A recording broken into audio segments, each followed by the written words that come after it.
Israel के विपक्षी नेता याइर लैपिड ने एक ऐसा बयान दिया है जो भारत की राजनीति को हिलाकर रख देगा। इजराइल के विपक्षी नेता का बयान देखने के बाद आपको पता चल जाएगा कि इजराइल हारता क्यों नहीं है। जिस तरह से आजकल भारत में पीएम मोदी के खिलाफ विपक्षी नेता संसद में हंगामा कर रहे हैं, ठीक उसी तरह से इजराइल की संसद में नेतन्याहू के खिलाफ भी विरोध प्रदर्शन चल रहा है। लेकिन इन दोनों ही विरोध प्रदर्शनों का अंतर आपके होश उड़ा देगा। दोनों देशों के विपक्षी नेताओं का विरोध और विरोध करने की मंशा भी आपको हिला देगी। सत्ता में तो भारत और इजराइल दोनों का ही विपक्ष आना चाहता है, लेकिन किस तरह से वो आप इस वीडियो में देखिए। दरअसल इजराइल के विपक्षी नेता के एक बयान ने भारत के राजनीतिक सिस्टम की पोल खोल दी है। इजराइल के leader of opposition Yair Lapid ने प्रधानमंत्री नेतन्याहू का विरोध किया है, लेकिन विरोध करने का तरीका अब आप देखिए। याइर लैपिड ने कहा है कि प्रधानमंत्री नेतन्याहू ने एक टीवी को इंटरव्यू दिया, लेकिन इस इंटरव्यू में नेतन्याहू ने वो नहीं कहा जो कहना चाहिए था। याइर लैपिड का कहना है कि अमेरिका की देखरेख में सऊदी अरब और इजराइल के बीच शांति स्थापित करने की एक डील हो रही है। ये अच्छी बात है, लेकिन इस डील में इजराइल को झुकना नहीं चाहिए। याइर लैपिड ने कहा कि डील के तहत सऊदी अरब औपचारिक रूप से इजराइल को मान्यता देगा। इसके बदले में अमेरिका सऊदी अरब को सुरक्षा गारंटी देगा, सऊदी अरब के नागरिक परमाणु कार्यक्रम में मदद करेगा।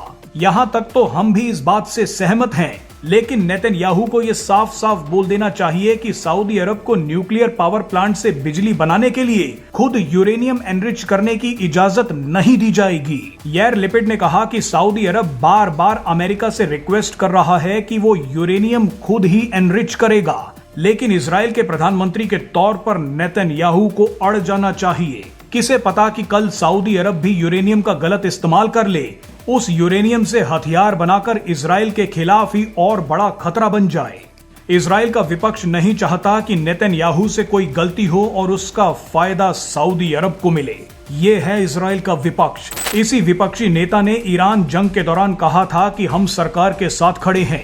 कुछ समय के लिए इजराइल में अब कोई विपक्ष नहीं है, सब देश हित में एक साथ काम करेंगे। अब आप इसकी तुलना भारत से कीजिए। ऑपरेशन सिंदूर के दौरान भारत का विपक्ष पीएम मोदी से सवाल कर रहा था कि हमें सबूत चाहिए, सबूत दीजिए कि हम जीते हैं, सबूत दीजिए कि हमारे विमान नहीं गिरे। सेना तक पर सवाल खड़े कर दिए गए।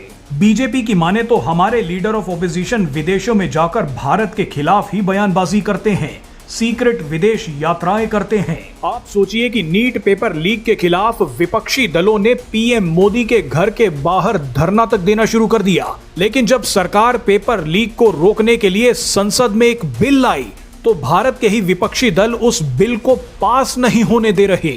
भारत का विपक्ष आज भी पाकिस्तान के साथ अमन की आशा का झंडा उठाकर चलता दिखता है। पीएम मोदी के खिलाफ अगर अमेरिका से कोई बयानबाजी करे, यूरोप, मुस्लिम देश या चीन बयानबाजी करे, तो भारत का विपक्ष भी पीएम मोदी के पीछे हाथ धोकर पड़ जाता है। वैसे कुछ समय के लिए विपक्ष को भूल जाएं तो भारत में आज भी ऐसे कई लोग हैं जो भारत के दुश्मनों को अपना दोस्त मानते हैं, भारत से गद्दारी करते हैं। आज भी आपको भारत में पाकिस्तान जिंदाबाद नारे लगाने वाले मिल जाएंगे, चीन को अपना पिता मानने वाले मिल जाएंगे। इसीलिए भारत और इजराइल में एक बहुत बड़ा फर्क है। इजराइल के तो पड़ोस में दुश्मन हैं, लेकिन भारत के तो पड़ोस और घर दोनों में दुश्मन भरे हैं।